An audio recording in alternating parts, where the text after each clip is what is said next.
Salut à tous et à toutes, c'est Poulop, bienvenue dans cette nouvelle vidéo où je vais vous parler de la manière de briser le quatrième mur dans une bande dessinée. Alors qu'est-ce que c'est le quatrième mur? C'est ce qui sépare le lecteur de l'histoire.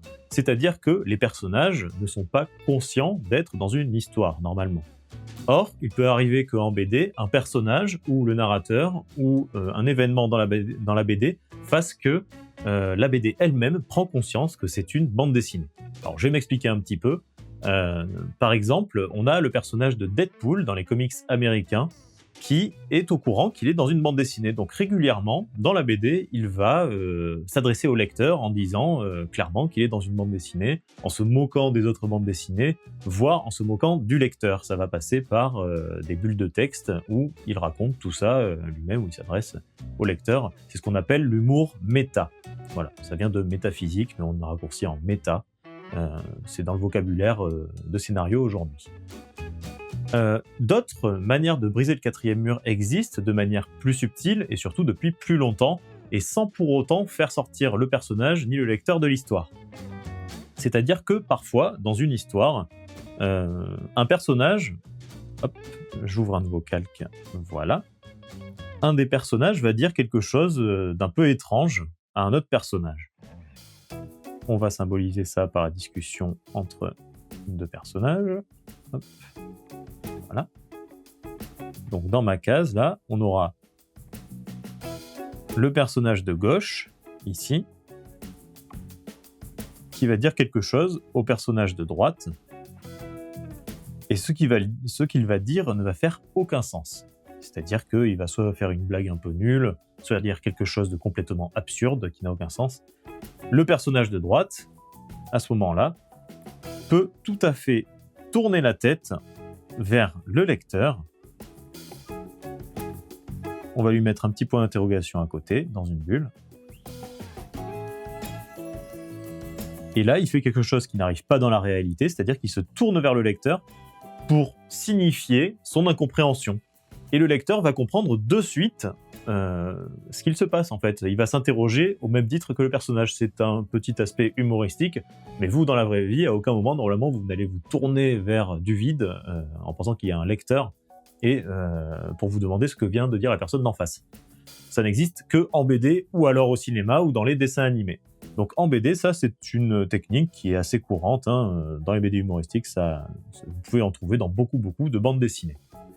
Une deuxième technique pour briser le quatrième mur, c'est de littéralement casser la case. Alors ici, il n'y a aucun élément de narration qui rentre en jeu. Ça va être plutôt une technique pour donner du relief à la BD. Imaginons qu'un personnage s'élance en avant, donc au pas de course. Hop, il va courir très vite, tellement vite que on va jouer avec la perspective. Hop, et son pied va littéralement dépasser de la case. Là, c'est la semelle de la chaussure. Donc on peut effacer la case même ici, elle n'est pas obligée de toucher le pied.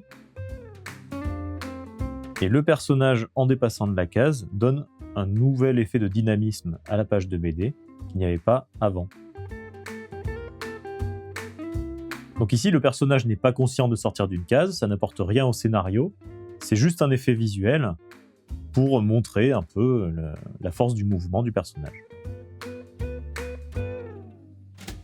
Une autre manière de briser la case, c'est par exemple si il y a un choc entre un personnage et un objet, ou un objet et le sol par exemple. Imaginons qu'un piano tombe du ciel, comme ça peut régulièrement arriver en bande dessinée, et s'écrase par terre.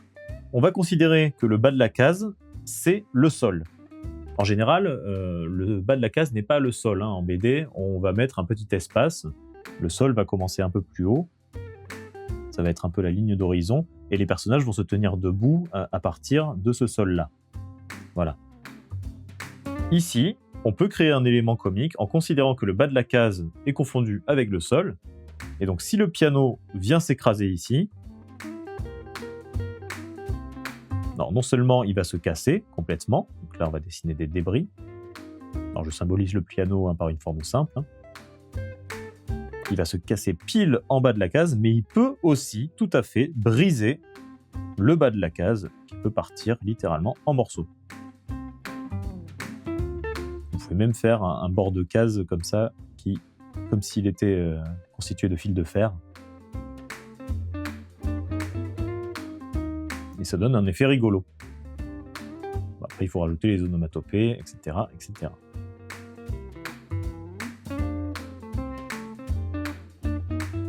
Il faut aussi rajouter les lignes de vitesse, les effets de choc, pour rendre le tout bien dynamique. Et là encore, du coup, on a cassé le 4e mur, mais sans que les personnages de la BD ne s'en rendent compte, sans que le lecteur lui-même ne s'en rende forcément compte. Ça n'ajoute rien à l'histoire, c'est juste un aspect visuel amusant.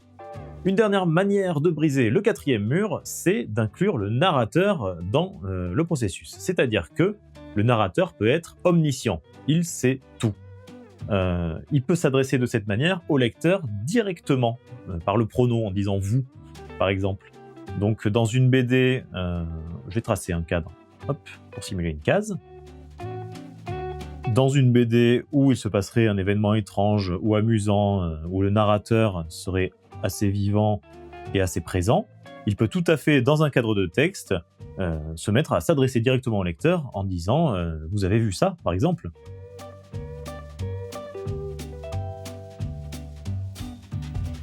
Et continuer à parler de ce qu'il se passe. Vous avez vu ça, notre personnage a complètement perdu pied devant le grand méchant. Il peut faire ça, il a le droit, le narrateur. À ce moment-là, il le fera probablement plusieurs fois dans le récit, et on parle de narrateur omniscient. Mais le narrateur peut aussi ne pas avoir du tout ce côté omniscient et rester dans l'histoire en décrivant simplement les événements. Voilà, on peut faire les deux. C'est tout pour les petites techniques pour briser le 4e mur. Je vous invite à ne pas trop en abuser parce que ça peut sortir facilement le lecteur de l'histoire si vous en faites trop. Mais ça, c'est à vous de tester au gré de votre bande dessinée. On se retrouve plus tard pour d'autres vidéos. Vous pouvez mettre la cloche pour recevoir les notifications de Dessindigo. Et vous pouvez me retrouver sur la formation BD sur dessindigo.com. Salut à tous et à une prochaine!